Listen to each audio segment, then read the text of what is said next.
Jamás olvidaré el sonido de mis propios pasos aquella tarde, el taconeo seco sobre la grava, el viento arrastrando hojas secas y el eco hueco de mi respiración entre tumbas. Había salido de casa con el corazón lleno de emoción, convencida de que mi hijo Martín finalmente había querido hacer las paces conmigo al invitarme a su boda.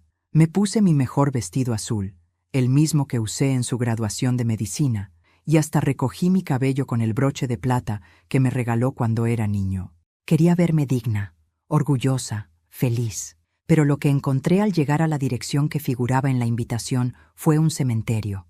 Un cementerio, Dios mío. Me quedé quieta frente al portón de hierro oxidado, leyendo y releyendo el letrero con el nombre del lugar, incapaz de comprender. Miré otra vez la tarjeta de invitación, con la caligrafía impecable de mi nuera, Camila.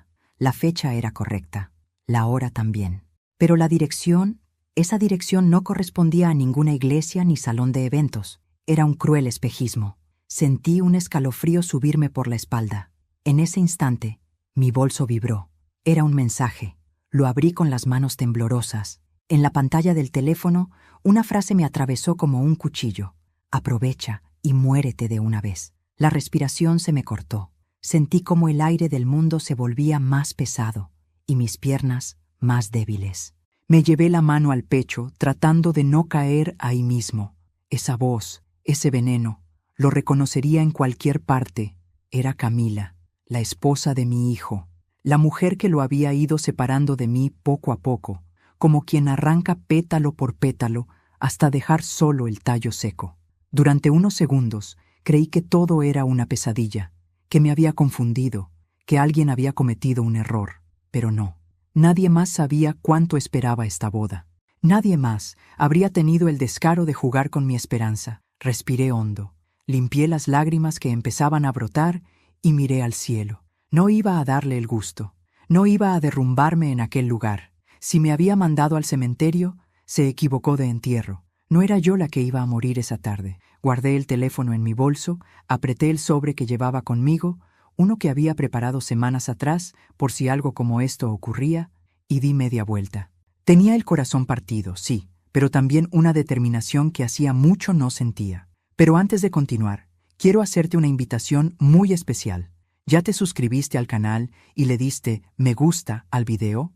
Esto me ayuda a ver que me apoyas y disfrutas de mis historias. Y no olvides comentar aquí abajo desde qué ciudad nos estás viendo. Ahora, continuemos. Mientras me alejaba del cementerio, recordé los años en que Martín era mi vida entera. Cómo dormía en mis brazos después de estudiar, cómo me prometía que, cuando fuera grande, me compraría una casa con jardín. Todo eso se lo llevó el tiempo, y una mujer que supo manipularlo con una sonrisa. Camila.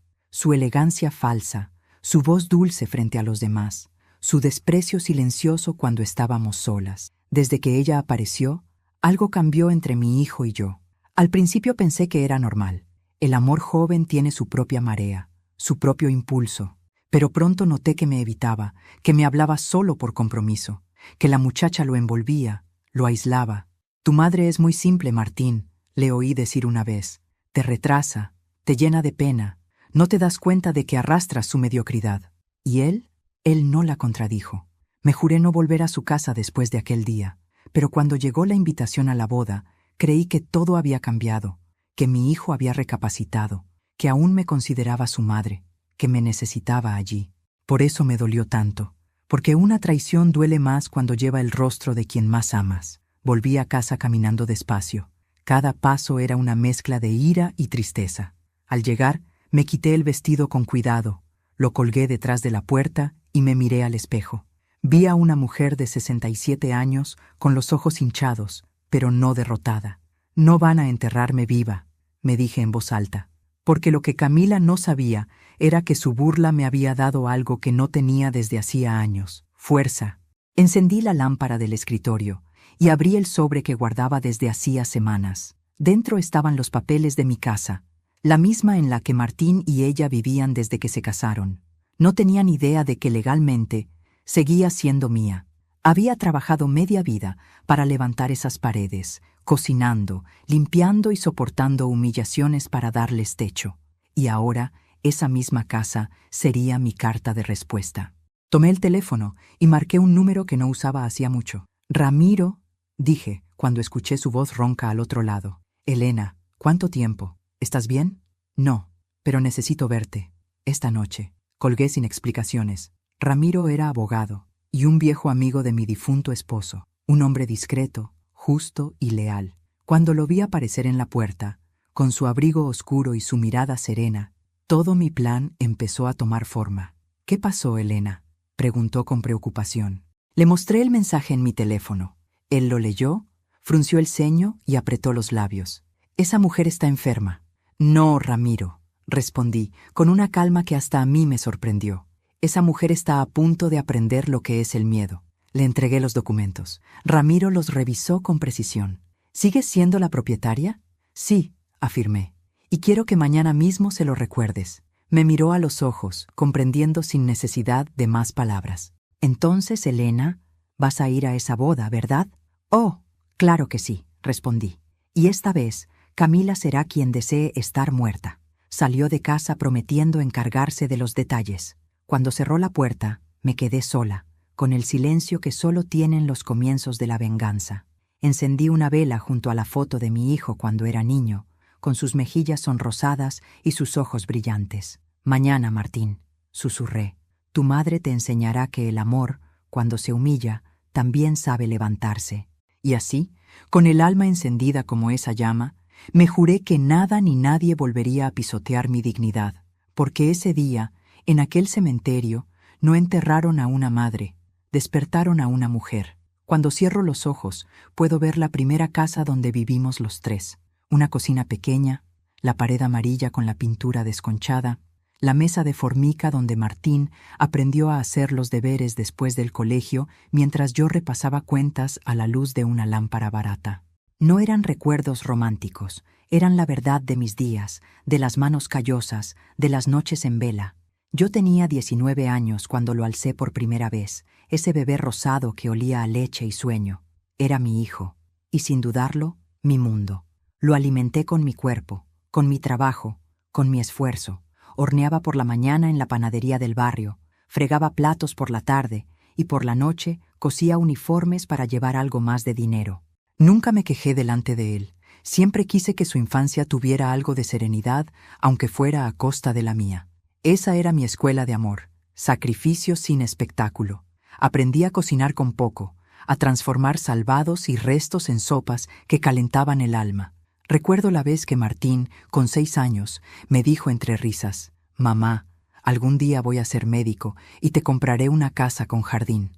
Guardé esas palabras como quien guarda pan en la despensa, para los días fríos. Y los años pasaron como panes en la cinta transportadora, rápidos, llenos de trabajo. Lo vi salir de casa con una mochila raída y un brillo en los ojos que me juraba mundos. Le vendí mi reloj, cambié cenas por dinero para un examen.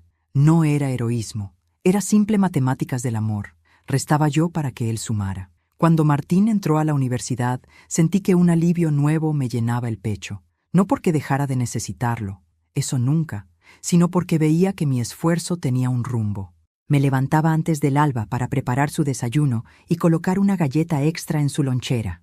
En las noches, cuando regresaba cansado, le esperaba con la sopa caliente y la mesa puesta. Fui su refugio. Y lo fui hasta que apareció ella, Camila. No recuerdo el primer momento exacto en que cruzó mi umbral. Sí recuerdo la manera en que lo miró, con esa mezcla de cálculo y sonrisa medida que tanto me repugna ahora. Al principio fue todo encanto. «Tu hijo es un hombre brillante», me decía, inclinándose con una cortesía que pretendía ser humilde. Me trajo plantas, me invitó a tomar café, dijo frases sobre familia que sonaban bien en la mesa de la juventud. Martín, como cualquier hijo enamorado, se dejó envolver. Y yo, más por instinto que por esperanza, di la bienvenida. ¿Qué madre no quiere que su hijo sea feliz? Pero la ternura se fue tornando en distancia. No fue un golpe, sino una serie de cortes finos, comentarios a medias, pequeñas humillaciones que se cicatrizaban con el tiempo. «Mamá, ya no uses ese delantal viejo cuando vengas a verme al hospital, te verías mejor con otra blusa. Tus recetas son caseras, abuela. Mi equipo quiere algo más sofisticado para nuestras cenas». Al principio intenté reír, creer que era broma, pero la risa me dolía, y la broma se transformó en modo de vida. Martín comenzó a hablarme más con la formalidad de su novio que con la familiaridad de su madre. Yo me convertí en un fantasma que pululaba por su teléfono, con mensajes que quedaban sin respuesta, hasta que mi corazón aprendió a esperar en silencio. Hay momentos que no se olvidan, porque son pequeñas espinas que se clavan sin que te des cuenta. Una Navidad en la que Camila organizó una cena elegante y me pidió discretamente que no trajera el postre que siempre hacía. Una visita a su departamento, donde el mantel era blanco impoluto y mi delantal parecía una sombra fuera de lugar. Le pregunté a Martín con torpeza qué había pasado con ese viejo mantel bordado por mi madre, y él me contestó con indiferencia: «Mamá, estamos en otra etapa». Esa frase me atravesó. Otra etapa. Así, sin nostalgia ni miedo, me expulsaron de mi propio lugar de madre. Trabajé años sin grandes lujos, pero con la dignidad de quien sabe que con esfuerzo se levantan familias. Pagué su carrera, arreglé los suelos del primer hogar que él tuvo, lo cuidé cuando la fiebre lo dejó inútil. No pedí a cambio cosas materiales, solo un poco de reconocimiento, una palabra amable. Cuando sus ojos dejaron de buscar los míos en la cena y se volvieron hacia el brillo nuevo de Camila, sentí que me desvanecía. La joven que me sonreía ahora lo hacía con la seguridad de quien tiene un plan: convertir el mundo de Martín en algo que excluyera mis raíces. No era solo preferencia por lo moderno, había desprecio envuelto en seda. Recuerdo el día en que me lo dijo directo, sin rodeos. Fue después de una comida con su novia, cuando la charla derivó en proyectos de pareja y en cómo mejorar su imagen social. Camila, con esa tranquilidad de quien ya instaló su bandera, me miró con la falsa dulzura de quien no entiende. «Tu hijo necesita avanzar, y usted lo ata con su miseria», dijo en voz baja, para que el ruido de cubiertos la ayudara a disfrazar la crueldad. Yo me quedé inmóvil. Las palabras cayeron sobre mí como plomo. Martín no la contradijo. Miró su plato, desvió la mirada, y en ese gesto perdí más que una discusión. Perdí la certeza de ser indispensable. Desde entonces, la relación fue un ejercicio de invisibilidades. Me invitaban a comer, sí, pero con la hora y la excusa justa para que no molestara. Me pedían que no opinara sobre la decoración, sobre el menú, como si mis manos sucias de trabajo fueran una contaminación. Empecé a recibir mensajes, invitaciones que casi siempre contenían una dirección que cambiaba cuando yo la leía, planes que siempre terminaban siendo imposibles para la visita de mamá. Con el tiempo, aprendí a no herirme en cada detalle, a no buscar el asiento que antes me habían reservado en el sofá del hijo. Lo que más dolía no era la ausencia física, era la decisión de hacerlo invisible. A pesar de todo, mi amor no se volvió rencor al instante. Hubo un largo tránsito de confusión y preguntas, de noches frente a la ventana preguntándome en qué parte dejé de ser suficiente. Recordé cómo jugué con sus pies cuando era pequeño, cómo hice mantas con retazos, cómo vendí mis pocas cosas para comprarle libros. Pensaba, a veces con vergüenza, que quizás mis manos no eran suficientes para un mundo que exige brillo. Pero una noche, mientras barría el patio y las hojas crujían bajo mis zapatillas, comprendí que la dignidad no se pide, se reclama. Y reclamar no significa gritar, significa poner límites. No había maldad inicial en mí, pero sí una fatiga profunda. Estaba cansada de fingir que la indiferencia no dolía. Cuando Camila empezó a mostrar su lado verdadero, aquella mezcla de manipulación sutil y desprecio elegante, mi hijo se volvió un territorio ajeno donde ya no tenía derechos. Ella no solo aspiraba a su amor, aspiraba a controlar su historia. Y yo, una madre que había dado tanto, me volví un estorbo para ese proyecto de perfección. Había momentos en que, entre su risa y la de Martín, reconocía que la mujer que amaba a su hijo se había transformado en otra persona, moldeada por otra ambición.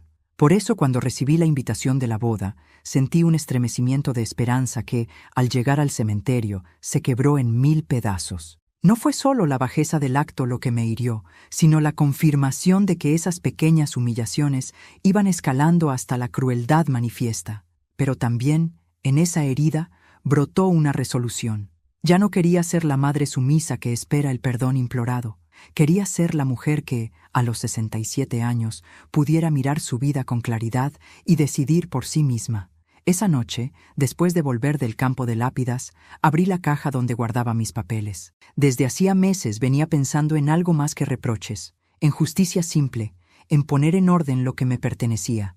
Había trabajado toda mi vida para levantar aquel techo. No iba a permitir que lo convirtieran en moneda de cambio.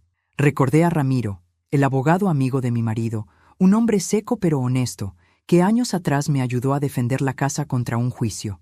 Lo llamé sin pensarlo. Su voz al otro lado del auricular fue como una luz conocida. «Ven, hablamos», dijo. Y yo supe que no sería un llanto lo que traería al día siguiente.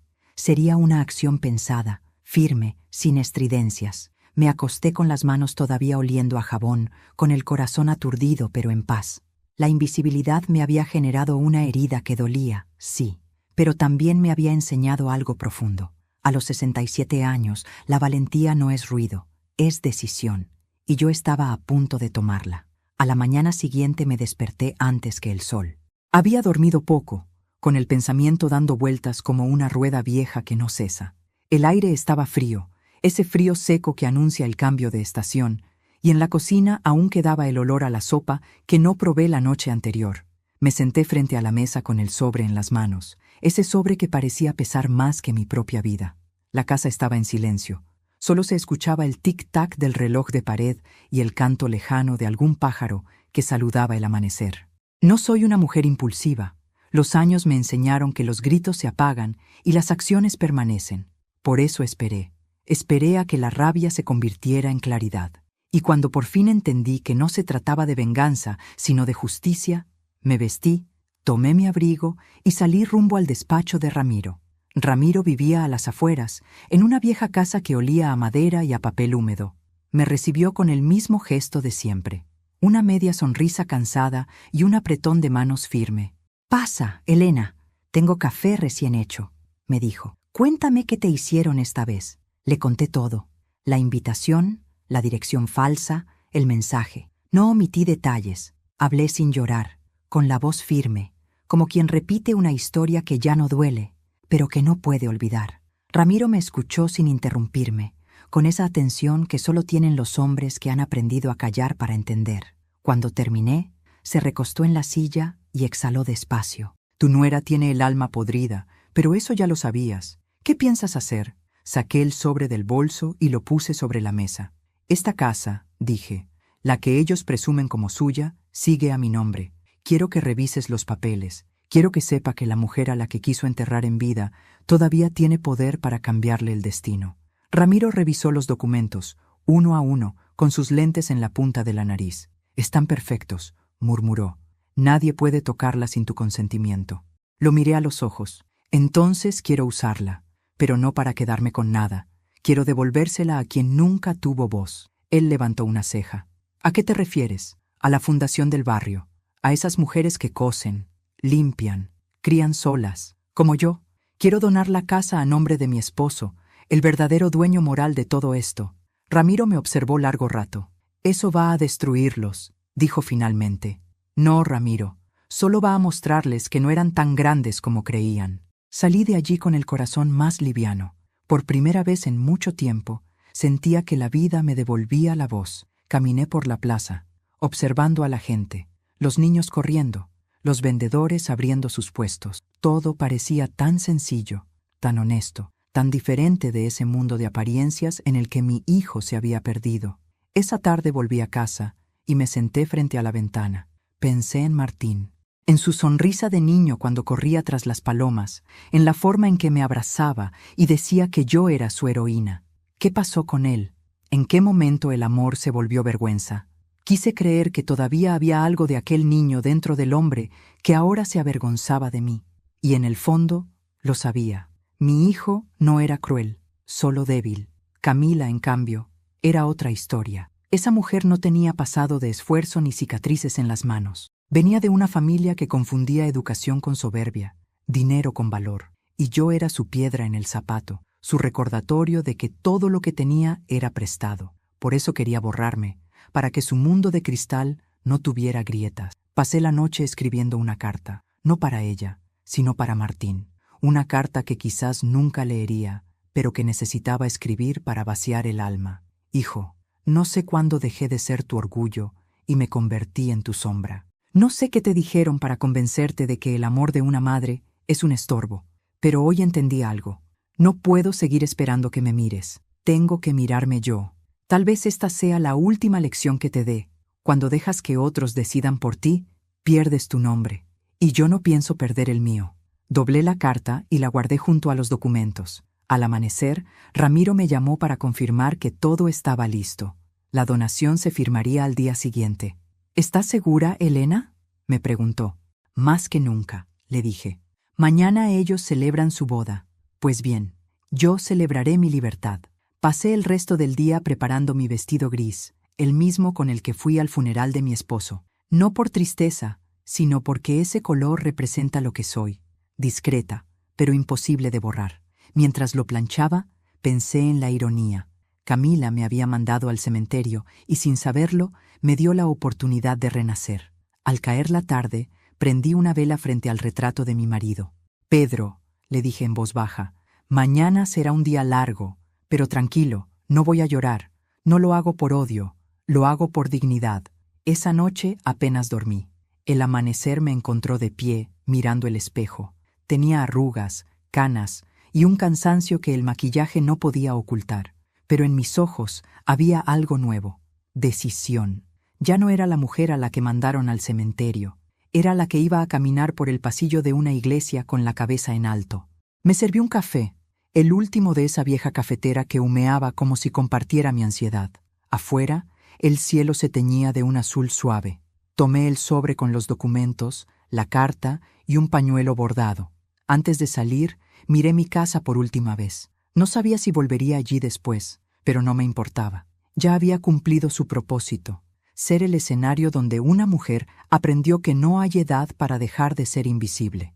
Cerré la puerta y respiré hondo. El aire fresco me golpeó el rostro. En algún lugar, las campanas de una iglesia empezaban a sonar. Sonreí. La boda estaba por comenzar. El reloj marcaba las 11:30 cuando llegué al verdadero lugar de la boda, la iglesia de San Bartolomé, en el centro de la ciudad. A cada paso, sentía que el suelo vibraba bajo mis pies, como si el pasado entero quisiera detenerme. Pero no me detuve. No después de todo lo que había soportado. El cielo estaba despejado, el aire tibio, y la fachada de piedra del templo brillaba bajo el sol. Coches de lujo se alineaban a ambos lados de la calle. Los invitados llegaban con trajes impecables, perfumes costosos y sonrisas fingidas. Nadie reparó en mí al principio. Una mujer mayor de vestido gris, con un bolso pequeño entre las manos, caminando con serenidad entre el ruido. Pero en mi interior, cada paso era una declaración. No venía a causar escándalo. Venía a recuperar mi nombre. Entré por la puerta lateral, la misma por donde solían pasar los coros, cuando yo, hace décadas, ayudaba en las misas. Nadie me vio. Me quedé al fondo, en la penumbra, observando. La iglesia estaba adornada con flores blancas y cintas doradas. El altar brillaba bajo la luz de los candelabros, y una orquesta tocaba un violín que parecía suspender el aire.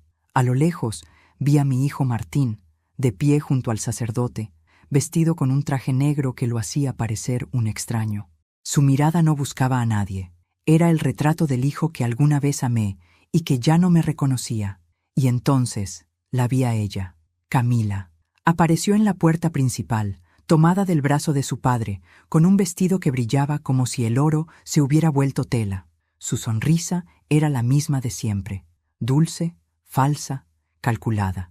Caminaba despacio, como si cada paso fuera una victoria sobre los demás. El público suspiraba, los flashes iluminaban su rostro, y yo sentí el corazón retorcerse, no por envidia, sino por repugnancia. Cuando pasó cerca de mí, la miré fijamente.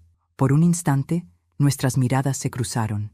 Ella se detuvo apenas medio segundo, lo suficiente para que el color se le escapara del rostro. Me reconoció. Sus labios se abrieron, pero no dijo nada. Solo siguió caminando, apretando el ramo entre las manos. Me quedé inmóvil, sosteniendo el sobre que llevaba conmigo. No iba a interrumpir la ceremonia. No necesitaba gritar. Mi sola presencia ya era suficiente para desestabilizarla. El sacerdote comenzó la misa con su voz pausada. Hijos míos, hoy celebramos la unión de dos almas en sagrado matrimonio. Sus palabras resonaban, pero no lograban atravesarme. Mi mente estaba en otro sitio, en cada noche que trabajé hasta sangrar las manos, en cada comida que me salté para pagarle los estudios a Martín, en cada vez que soporté su indiferencia. Y ahí estaba él, repitiendo votos sin emoción, mirando a la mujer que me deseó la muerte. Una de las damas de honor susurró algo al oído de Camila, quien apenas movió la cabeza. Vi cómo su sonrisa se tensaba, cómo su mano temblaba al colocar el anillo. Martín no lo notó, o fingió no notarlo. Cuando el sacerdote los declaró marido y mujer, todos aplaudieron. Yo también lo hice, pero no con alegría. Aplaudí con una calma fría, mirando directo a mi hijo. Él alzó la vista, y al verme, su rostro se descompuso. El silencio cayó sobre el templo. Por un segundo, nadie respiró.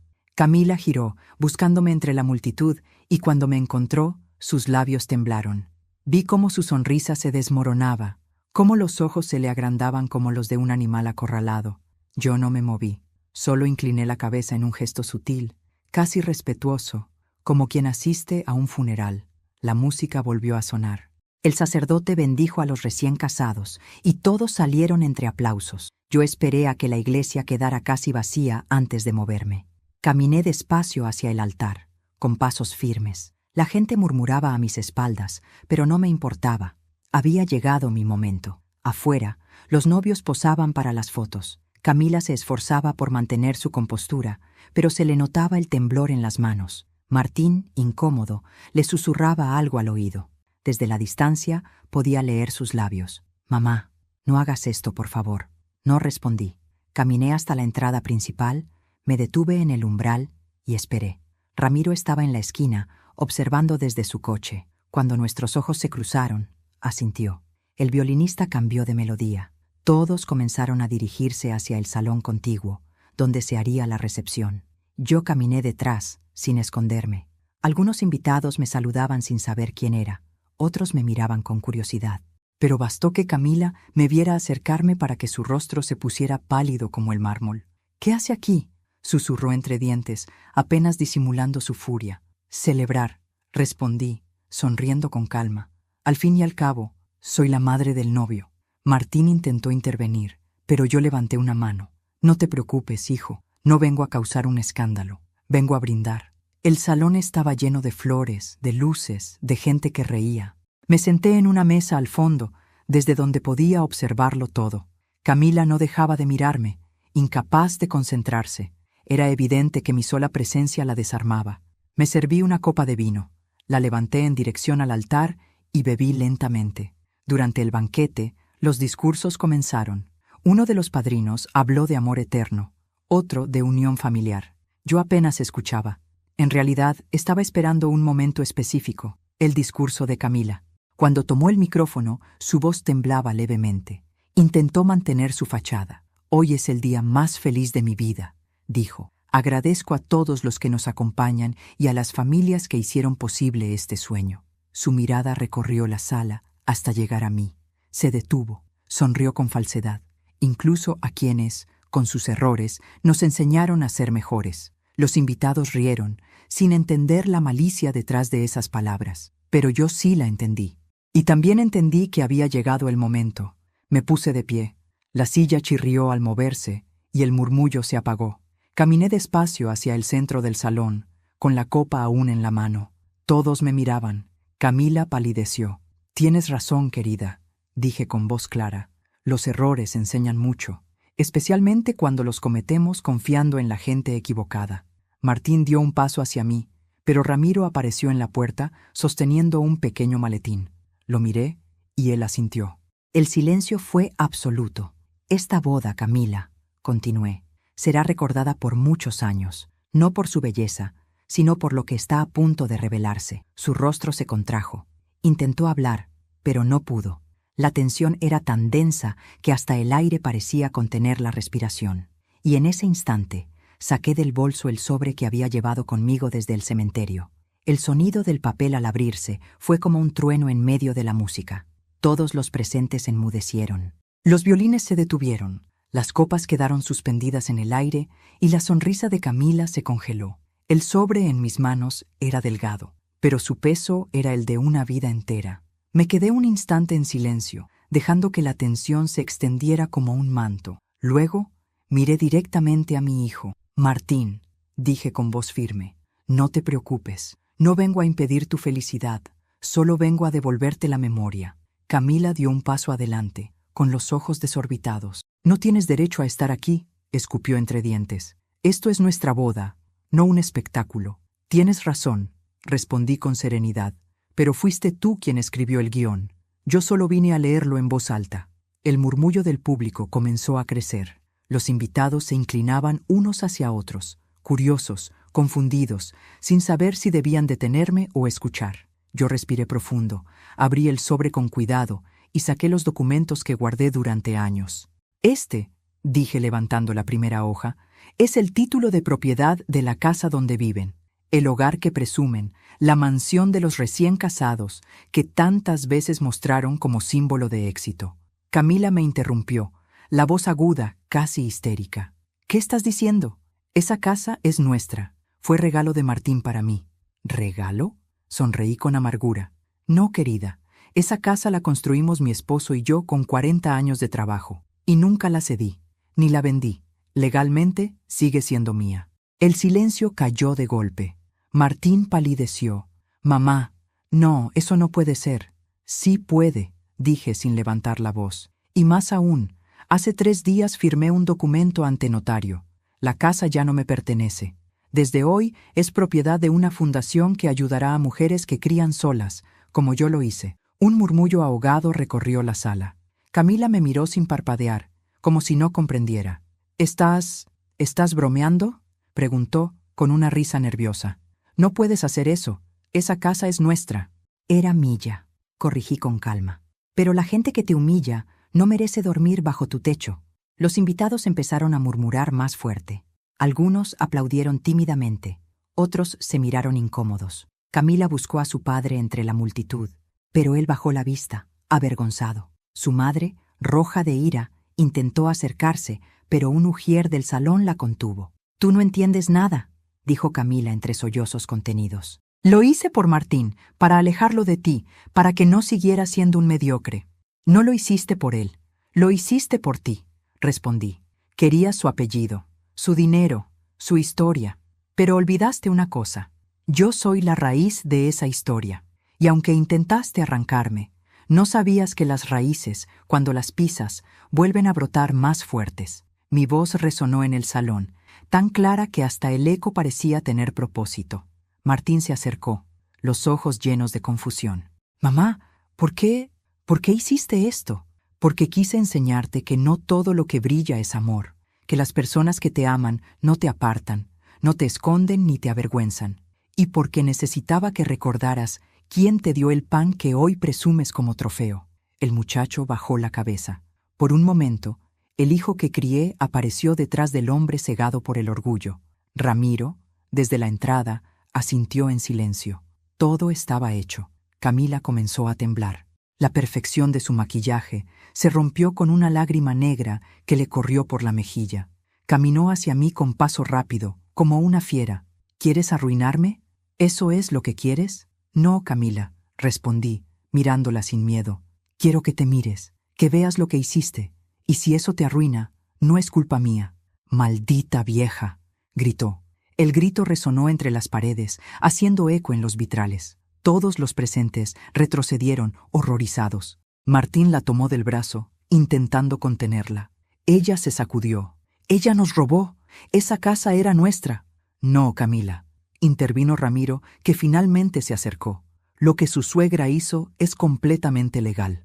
Usted y su esposo vivían en una propiedad que no les pertenecía.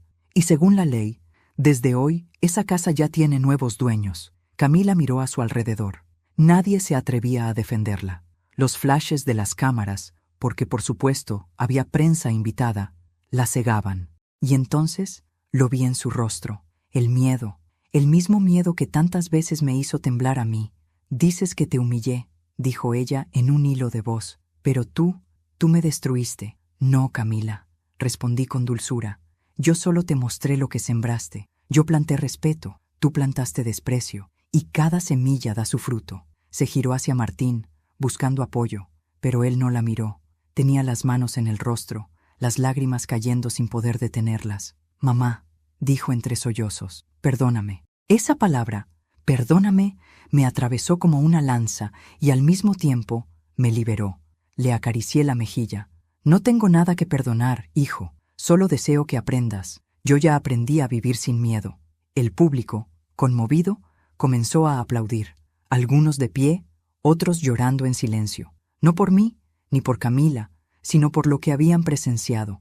Una mujer que durante años fue invisible reclamando su lugar en el mundo. Camila, rota, soltó el ramo y salió corriendo. Nadie la siguió. Me quedé allí, en medio del salón, rodeada de flores que ya no parecían hermosas, sino tristes. La orquesta no volvió a tocar. Ramiro se acercó y me ofreció su brazo. «Ya está, Elena». Terminó. Negué con la cabeza. «No, Ramiro, apenas empieza». Caminamos hacia la salida entre murmullos y miradas. El aire de afuera era fresco, limpio. Respiré profundamente y levanté el rostro al cielo. Porque ese día, entre flores y falsos aplausos, entendí que la venganza más pura no es destruir a quien te hiere, sino demostrarle que sigues viva, digna y de pie, cuando ellos creían que ya te habían enterrado. El silencio después del caos era tan denso que casi podía tocarse. Aún podía escuchar el eco del grito de Camila rebotando en las paredes de aquel salón, que, minutos antes, era un templo de apariencias. Los invitados se dispersaban en murmullos nerviosos, algunos fingiendo compasión, otros alimentando el escándalo. Yo permanecía en pie, serena, con el sobre vacío aún entre los dedos. El papel, arrugado y tibio, era testigo de mi liberación. Ramiro me ofreció su brazo y con calma me condujo hasta una de las puertas laterales. A nuestras espaldas, las voces comenzaban a elevarse. La madre de Camila exigía explicaciones, su padre discutía con los organizadores y los fotógrafos intentaban capturar cada gesto, cada lágrima, cada ruina. Salimos al jardín, donde el aire era más puro. El sol del mediodía caía sobre los rosales y por primera vez en mucho tiempo sentí que podía respirar sin dolor. «Te advertí que esto causaría un terremoto», dijo Ramiro con tono grave. «Sí», respondí, «pero a veces hay que derrumbar una casa para que no te sepulte encima». Me senté en uno de los bancos del jardín. La brisa me revolvió el cabello y por un momento cerré los ojos. Escuchaba de fondo el murmullo de la fuente, el eco de los pasos lejanos, los gritos apagados. No me importaba. Dentro de mí había paz, una paz extraña, pero real. Sin embargo, esa calma no duró mucho. Desde el interior del salón se oyeron pasos apresurados y la puerta se abrió de golpe. Era Martín, con el rostro pálido y los ojos enrojecidos. Caminó hacia mí tambaleándose, como si cada paso le doliera. «Mamá», susurró, «tenías razón». Me quedé en silencio. No quería consolarlo todavía. Quería que hablara, que se vaciara. Todo este tiempo creí que ella me amaba, que tú eras la que no entendía, pero vi su rostro cuando mencionaste la casa. No era miedo de perderme, era miedo de perder lo material. «Eso no se aprende con palabras», le dije despacio. «A veces la vida tiene que golpearte para abrirte los ojos». Martín se sentó a mi lado, con las manos temblorosas. «¿Qué vas a hacer ahora?», preguntó. «Vivir», respondí, mirando al cielo, sin esperar nada de nadie. «Pero antes hay algo más que debes saber». Saqué del bolso una copia del documento que Ramiro me había entregado esa mañana. Aquí está todo explicado. No solo doné la casa, también dejé establecido que si alguna vez tú decides reconstruirte, si demuestras que puedes vivir con honor, podrás dirigir esa fundación. Él me miró, incrédulo. «¿Todavía confías en mí después de todo?» «No confío en el hijo que me humilló», dije, «pero sí en el niño que fui capaz de criar. Ese aún vive dentro de ti». Martín bajó la cabeza y por primera vez en años lloró sin vergüenza. No lo abracé. No todavía. Había heridas que necesitaban aire antes de cerrarse. Mientras hablábamos, una figura se recortó en la entrada del jardín. Era Camila, con el vestido manchado, el maquillaje corrido y el ramo destrozado entre las manos. Parecía una sombra. Detrás de ella, 2 periodistas trataban de seguirla, pero ella los apartó con un grito. «No me graben. ¡Apártense!». Cuando sus ojos me encontraron, supe que había perdido más que una casa o un matrimonio. Había perdido su máscara. «¿Eres feliz ahora?», me gritó con la voz quebrada. ¿Eso querías? ¿Humillarme delante de todos? Me levanté con calma, sin mirarla con odio, sino con esa compasión que a veces duele más que el desprecio. No, Camila, yo no te humillé, solo te mostré la verdad. Fuiste tú quien eligió caminar sobre ella con los ojos cerrados. Ella dio un paso hacia mí, temblando. «Lo voy a recuperar todo», dijo con rabia. «No me vas a dejar en la calle, vieja bruja». «No hables de calles, hija», dije con suavidad. «Hay caminos que no llevan a ningún lugar, y tú acabas de elegir uno». Ramiro se interpuso antes de que la tensión escalara. «Camila, por su bien, retírese. Ya hay reporteros afuera, y la policía está llegando para asegurar el orden». Ella soltó una carcajada amarga. «Claro, la vieja consiguió hasta eso, ¿no? Un abogado, la prensa, todo un teatro». «No es teatro», respondí. «Es justicia, y se llama dignidad».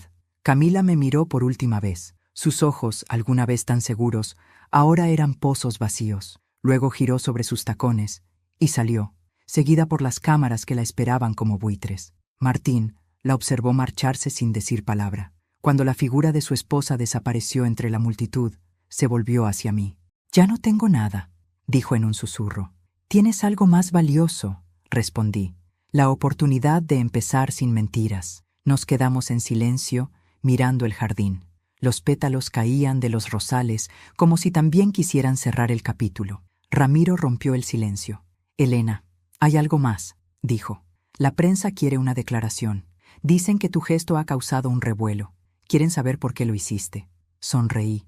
«Diles la verdad, Ramiro, que lo hice porque una madre no se entierra viva. Y que hay mujeres que no necesitan vengarse con veneno, sino con justicia». Él asintió con una mezcla de respeto y orgullo. «Te van a convertir en un símbolo», dijo. «No quiero ser un símbolo, quiero ser una advertencia». Nos reímos los tres, una risa leve, triste, pero liberadora. En ese instante, sentí que el peso de los años, las humillaciones y las lágrimas se deshacía con el viento. El sol comenzaba a caer. Las luces de la ciudad se encendían a lo lejos. Me puse de pie, tomé mi bolso y me acomodé el abrigo. «Es hora de volver a casa», dije, pero no a la que ellos creían suya, a la mía, a mi vida. Y mientras caminaba hacia la salida del jardín, entre los flashes y los murmullos, supe que mi historia no había terminado. Había sobrevivido al desprecio, al olvido y a la humillación, y ahora, por fin, era libre. Regresé a casa esa misma noche, aunque en realidad ya no era mi casa, al menos no en el sentido en que lo fue durante décadas.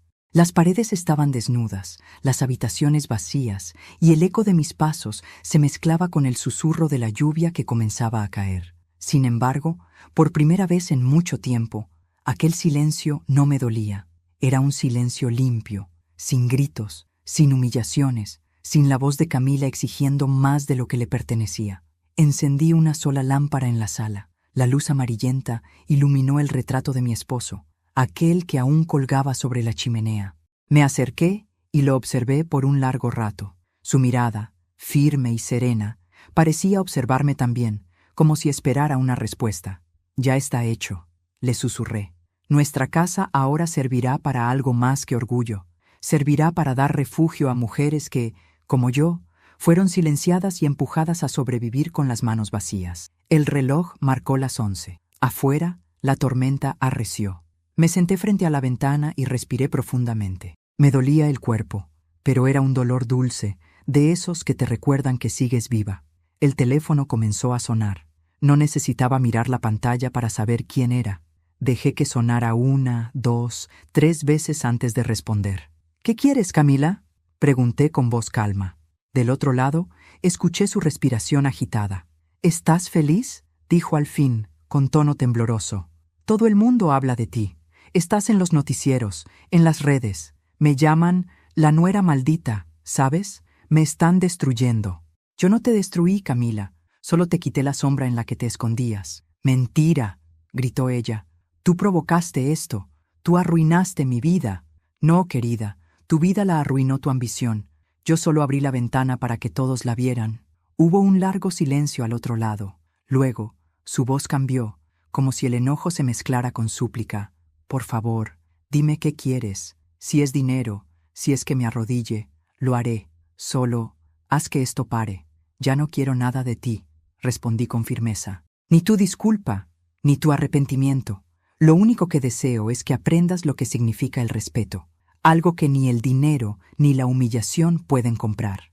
Corté la llamada. No sentí placer, ni culpa, solo una paz inmensa, casi sagrada. A la mañana siguiente, la prensa me esperaba en la puerta.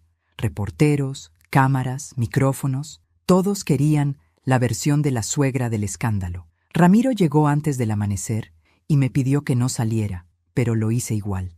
Abrí la puerta despacio y enfrenté las luces y las voces. ¿Por qué lo hizo, señora Elena?, preguntó una periodista joven. Porque el silencio también mata, respondí. Y yo ya había muerto muchas veces en vida. ¿No teme las repercusiones legales? No, dije con serenidad. Todo lo que hice fue dentro de la ley. Y más allá de eso, lo hice dentro de mi conciencia. Las cámaras parpadearon.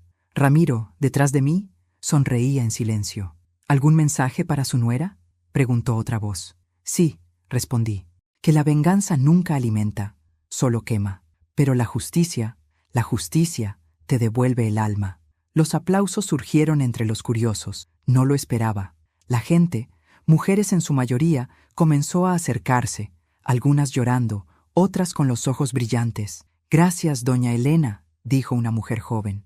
Usted habló por todas nosotras, y por primera vez en años sentí que mi voz había servido para algo más que defenderme. Había servido para liberar a otras. Las semanas siguientes fueron un torbellino. Los medios me buscaban, las redes hablaban sin parar. Algunos me llamaban la abuela de hierro, otros la madre de fuego. Había quienes me juzgaban por exponer a mi familia, pero la mayoría me aplaudía por no callar. Martín vino a verme varias veces. Ya no vestía los trajes caros que Camila le imponía. Venía con ropa sencilla, el rostro cansado pero honesto. Se ofreció a ayudar en la fundación que comenzábamos con Ramiro. Necesito hacer algo que tenga sentido, me dijo una tarde. Algo que repare, aunque sea un poco, lo que rompí. No tienes que reparar nada, le respondí. Solo asegúrate de no repetirlo. Esa noche, mientras tomábamos café, me confesó que Camila había intentado culparme de un supuesto fraude, que había hablado con abogados, que incluso había querido demandarme por daño moral. ¿Y qué hiciste tú?, le pregunté. Nada, dijo con una sonrisa triste. Ya no me quedan ganas de pelear por ella. Me sentí orgullosa. El hijo que había criado con principios comenzaba a resurgir entre las cenizas del hombre ciego que la ambición había moldeado. Días después, mientras revisaba documentos en la fundación, Ramiro entró con un sobre en la mano. «Esto acaba de llegar», dijo. Lo abrí con cautela. Dentro había una carta manuscrita, con una caligrafía que reconocí al instante. Era de Camila. «Elena, no sé si merezco siquiera que leas esto. Perdí todo. Martín me dejó. Mis padres me dieron la espalda y no tengo dónde ir. He pasado noches enteras pensando en tus palabras. Tal vez tenías razón. Tal vez confundí el amor con el poder. Si alguna vez me perdonas, aunque sea en silencio, te prometo que haré algo bueno con lo que me quede de vida. Camila». Doblé la carta con cuidado. No sentí satisfacción, sino una extraña ternura. «¿Qué harás?», preguntó Ramiro. «Nada», dije. «El tiempo será su juez». Guardé la carta en un cajón y seguí trabajando. Afuera, el sol comenzaba a ponerse, tiñendo de oro las paredes del lugar que algún día fue mi prisión y ahora era mi libertad, porque entendí que no hay peor venganza que la que no se busca, aquella que llega sola, disfrazada de consecuencia. Y en mi corazón, por primera vez en mucho tiempo, no quedaba odio, solo la paz de quien sobrevivió y aprendió a no mirar atrás. Esa noche no pude dormir. La carta de Camila seguía en mi mente, latiendo como una herida recién abierta. No por lo que decía, sino por lo que callaba. Había algo entre sus líneas, una sombra, una culpa más profunda que sus palabras de arrepentimiento. Me levanté de la cama, encendí la lámpara y volví a leerla 1, 2, 3 veces. Cada palabra tenía un peso distinto, una intención disimulada bajo la aparente humildad. Si alguna vez me perdonas, aunque sea en silencio, ¿por qué pedir perdón por adelantado, como si supiera que nunca podría mirar a los ojos de quien dañó? ¿Y qué significaba eso de «haré algo bueno con lo que me quede de vida»? Era una frase extraña, casi desesperada. El viento golpeaba las ventanas. En el pasillo, el reloj marcaba las 2 de la madrugada. Tomé un abrigo, guardé la carta en el bolsillo y bajé las escaleras. La casa estaba en silencio, apenas iluminada por la luz de la luna. Caminé hasta el estudio, ese rincón que durante años había sido territorio exclusivo de mi esposo. Aún conservaba su olor, madera vieja, tabaco y papeles antiguos. Abrí el cajón del escritorio y entre recibos y carpetas amarillentas encontré una pequeña caja de metal. La reconocí al instante. Era la caja donde él guardaba sus documentos personales. Nunca la había abierto, por respeto o por miedo, pero esa noche algo dentro de mí exigía respuestas. La cerradura se dio con un leve clic. Dentro había cartas, fotografías y un sobre sellado con cera roja. En el sobre, con la letra firme de mi marido, se leía: «Para Elena, si alguna vez la verdad la alcanza». Mis manos temblaron. Rompí el sello y comencé a leer. Si estás leyendo esto, es porque algo salió a la luz. Hay cosas que nunca tuve el valor de decirte, no por falta de amor, sino por miedo. Hace años, cuando Martín era pequeño, cometí un error imperdonable. Me involucré con otra mujer. Se llamaba Teresa. Era joven, inteligente y peligrosa. Cuando intenté terminar con ella, me amenazó con destruir a nuestra familia. Nunca supe hasta dónde llegaría, pero sospecho que tuvo un hijo mío. No puedo probarlo, pero si algún día ese pasado toca tu puerta, quiero que recuerdes que te amé. Incluso cuando ya no lo merecía, sentí un nudo en el estómago. El aire se volvió espeso. Teresa, ese nombre. Lo había escuchado alguna vez, muchos años atrás, de labios de una vecina que hablaba de una mujer que desapareció misteriosamente. Seguí leyendo. Si alguna vez ves a alguien con los ojos de Teresa, lo sabrás. Su mirada era como un fuego helado, capaz de hacerte temblar y sonreír al mismo tiempo. Perdóname, Elena. La vida me cobró caro el precio del silencio. Dejé caer la carta sobre el escritorio. La habitación comenzó a darme vueltas. Todo encajaba de repente como un rompecabezas cruel. Camila, su rostro, su manera de mirar, la forma en que había manipulado a Martín desde el primer día, los mismos ojos fríos, el mismo tono calculado, la misma sonrisa que parecía conocer mis miedos. No era solo una nuera, era la hija de Teresa. Me cubrí el rostro con las manos. El corazón me latía tan fuerte que pensé que se rompería. Sentí rabia, asco, una tristeza tan profunda que me hizo arrodillarme frente al escritorio.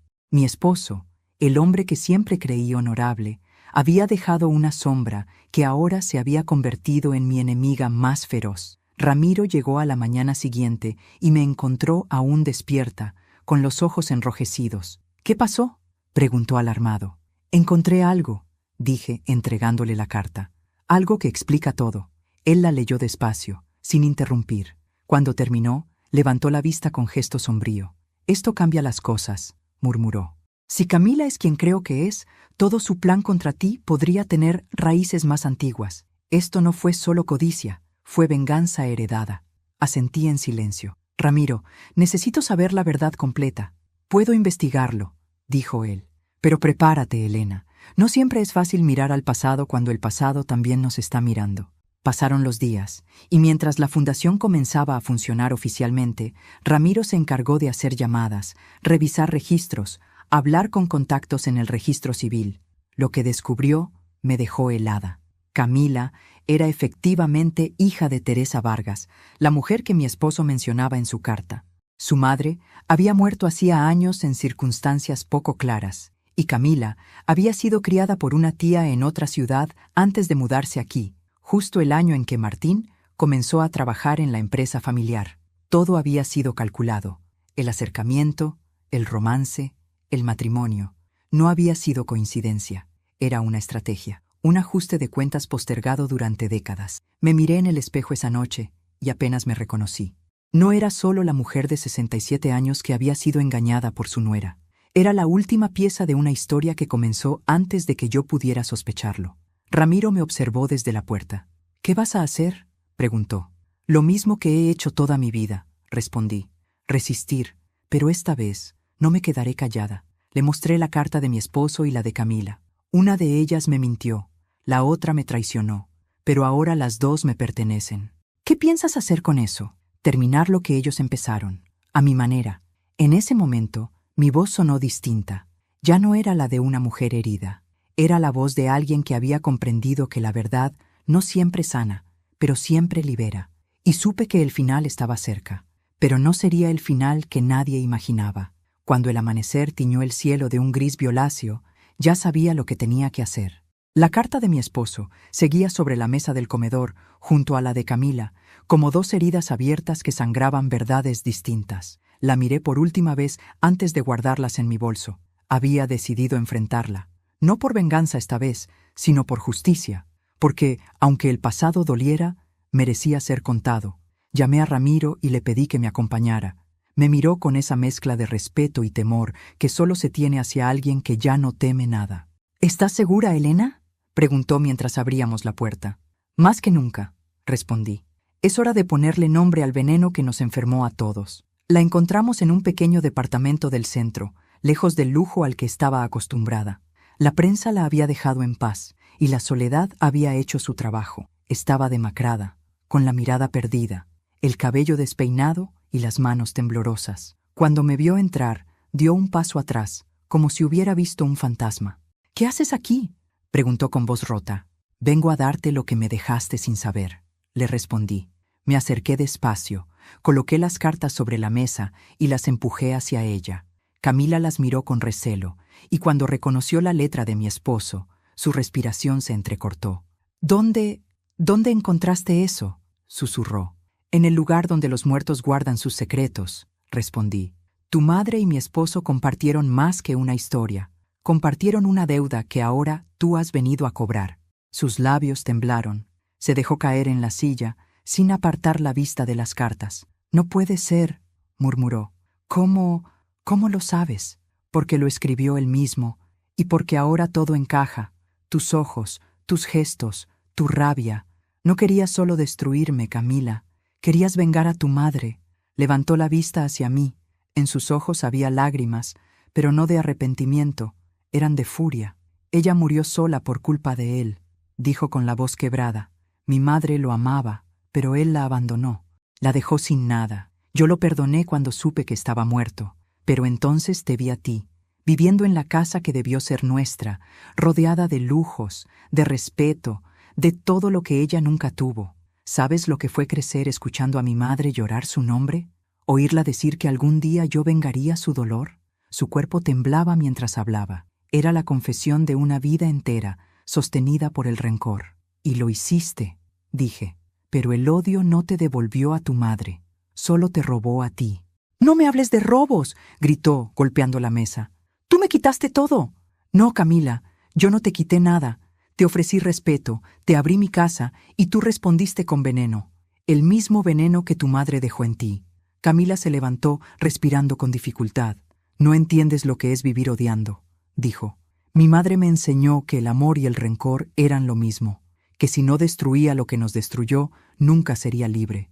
Y mírate ahora», respondí con firmeza. «Libre no estás. Eres prisionera de un fantasma».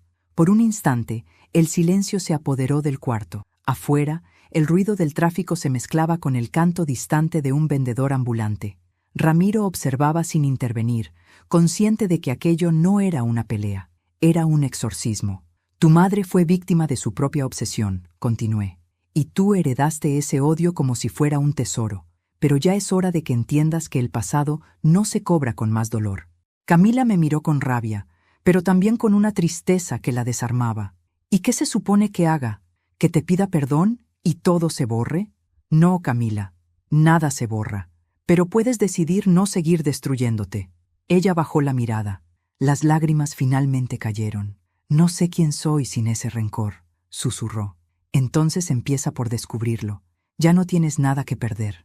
Camila tomó las cartas con manos temblorosas. «¿Puedo quedármelas?», preguntó. «Sí, son parte de tu historia. Pero recuerda, una historia solo te controla si la escondes». Se quedó en silencio, sosteniendo los papeles como si fueran un espejo. Antes de irme, me detuve en la puerta. «Tu madre amó a un hombre que no supo amarla», dije. «Y tú elegiste odiar a una mujer que nunca te hizo daño. No permitas que el legado de una herida siga matando lo que queda de ti». Camila no respondió, pero cuando cerré la puerta detrás de mí, escuché su llanto. No el llanto rabioso de la soberbia, sino el de alguien que finalmente comprende lo que ha perdido. En el coche, Ramiro guardó silencio un largo rato antes de decir: «La verdad siempre llega tarde, pero cuando llega, lo cambia todo». «Sí», respondí, mirando por la ventana, «y a veces llega justo cuando ya no hay nadie para escucharla». El camino de regreso fue silencioso. El sol comenzaba a asomar entre las nubes, y por un momento sentí que el aire era más ligero. No porque el dolor se hubiera ido, sino porque ya no me pertenecía. Al llegar a casa, saqué una vieja foto de mi esposo. La miré largo rato antes de guardarla en un cajón. «Ya está, Roberto», susurré. «Tu deuda está pagada». Me serví una taza de café, la sostuve entre las manos y miré el amanecer. Por primera vez en años, sentí que el ciclo se cerraba. Camila tenía ahora la verdad, y yo tenía algo más valioso: la libertad de no odiarla. Había pasado casi un año desde aquella tarde en la que dejé a Camila llorando sobre la mesa con las cartas en las manos. La fundación ya estaba en marcha. Mujeres de todas partes llegaban buscando ayuda, refugio o simplemente un lugar donde respirar sin miedo. Cada una de ellas traía una historia distinta, pero todas tenían algo en común: el cansancio de haber callado demasiado. Y yo las entendía mejor que nadie. Cumplí 68 años una mañana tibia de marzo. No hubo grandes fiestas, ni adornos, ni discursos, solo una mesa con café recién hecho, flores del jardín y la compañía tranquila de Ramiro y Martín. Mi hijo, poco a poco, había vuelto a ser el hombre que recordaba: humilde, trabajador, agradecido. A veces lo veía reír con los niños de la fundación y pensaba que, al fin, el amor verdadero, ese que no exige ni hiere, había vuelto a habitar su corazón. Esa tarde, mientras el sol se despedía tras las ventanas, brindamos. Ramiro levantó su copa y dijo con una sonrisa: «Por las mujeres que sobreviven, pero sobre todo, por las que aprenden a vivir sin miedo». Yo levanté la mía. «Y por los hombres que aprenden a mirar sin dominar». Todos rieron. Fue una risa sincera, cálida, sin peso. Por primera vez en años, el silencio no era un enemigo, sino un viejo amigo que nos escuchaba en paz. Cuando los demás se fueron, me quedé sola en la sala. Observé el retrato de mi esposo sobre la repisa. Su rostro parecía distinto ahora, más humano, menos inalcanzable. «Te perdono», dije en voz baja, «no por ti, sino por mí, porque cargar tu culpa ya no me pertenece». Apagué las luces, me serví la última copa de vino y me senté frente a la ventana. La luna se alzaba redonda, clara. El teléfono sonó entonces, interrumpiendo mi calma. Dudé unos segundos antes de contestar. «¿Aló?». Una voz conocida, suave, quebrada por la emoción, respondió del otro lado. «Soy yo, Camila». El corazón me dio un vuelco. «No pensé volver a escucharte», admití. «Tampoco yo pensé tener el valor de llamarte», dijo. «Pero necesitaba hacerlo antes de seguir con mi vida». Hubo un silencio largo, cargado de todo lo que no se había dicho. «¿Cómo estás?», pregunté al fin. «Viva», respondió ella, «y eso ya es mucho». Me fui lejos. «Estoy trabajando en un centro para mujeres, muy parecido al tuyo. Creo que por primera vez estoy haciendo algo que tiene sentido». Me quedé sin palabras. Había algo distinto en su voz, una humildad que nunca había escuchado. «Encontré más cartas de mi madre», continuó. «En una de ellas hablaba de ti. Decía que, si algún día te conocía, debía agradecerte por cuidar de Martín, por mantener viva la familia que ella destruyó con sus decisiones. Ella también fue una víctima, Camila». «Lo sé», dijo. Y yo seguí su camino sin darme cuenta. Se escuchó su respiración al otro lado, entrecortada por las lágrimas. «No te pido que me perdones, Elena. Solo quería darte las gracias por mostrarme lo que era el amor verdadero, aunque fuera de la manera más dolorosa». Cerré los ojos. Una lágrima rodó por mi mejilla, pero no era de tristeza. «Camila», susurré, «si estás viva y en paz, entonces ya no hay nada que perdonar». «¿Puedo escribirte de vez en cuando?», preguntó con voz temerosa. «Claro», respondí sonriendo. «La puerta de mi casa siempre estará abierta, aunque sea para el viento». Nos despedimos con un silencio lleno de reconciliación. Cuando colgué, me quedé mirando la copa frente a mí. Levanté el vino hacia el cielo, como quien brinda con los fantasmas que lo acompañan. «Por ti, Camila», dije en voz alta, «por Teresa, por Roberto, por Martín y por mí». El vino tenía un sabor distinto aquella noche, no a revancha ni a justicia, sino a paz. Apoyé la copa sobre la mesa, apagué la lámpara y me quedé en penumbra, escuchando el canto lejano de los grillos. Afuera, el viento soplaba suave, moviendo las cortinas como si alguien invisible me acariciara el rostro. Había tardado toda una vida en entenderlo, pero al fin lo sabía. La venganza puede cerrar una herida, pero solo el perdón te deja dormir sin pesadillas. Cerré los ojos. Por primera vez, lo hice sin miedo. Con los años comprendí que la justicia no siempre se consigue en los tribunales ni con castigos. A veces llega en forma de paz, de una llamada, de un adiós sin odio. El amor que una madre siente, aunque lo manchen la traición y la ingratitud, sigue siendo una llama que no se apaga.